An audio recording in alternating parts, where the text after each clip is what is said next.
Je suis professeur d'économie et mon cher ami le haut-commissaire m'a fait promettre que je ne ferai pas preuve d'économicisme, sauf dans la gestion du temps, où on va être extrêmement économique, d'autant plus qu'on commence avec une demi-heure de retard.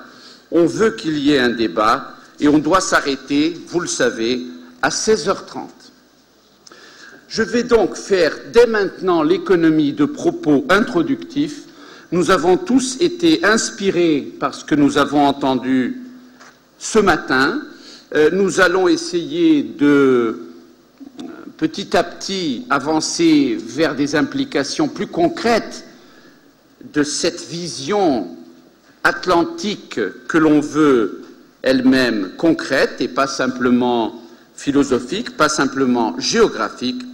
Et justement, pour cette raison, nous avons changé un petit peu l'ordre des interventions. Parmi les participants, nous avons des académiques, des politiques, des entrepreneurs, et nous avons aussi une institution internationale qui est l'OCDE, mais qui a une agence autonome dans l'enceinte de tous les départements de l'OCDE, qui a une certaine autonomie, d'autant plus qu'elle a des membres qui ne sont pas membres de l'OCDE et qui, justement, sont des membres atlantiques. L'orateur ne manquera pas de les rappeler. Donc, avec l'accord de M. Brunel, qui est le directeur de l'Institut d'études internationales de Montréal, il passera après M.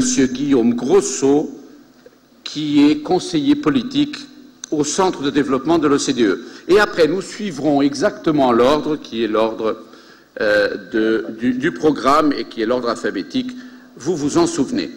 J'ai l'accord que les présentations durent 10 minutes environ, mais là encore, un petit prix pour le multilatéralisme, un petit prix pour l'organisation internationale. Monsieur Grosso, il a 50% de plus s'il veut, parce qu'il a un PowerPoint et il parle très lentement.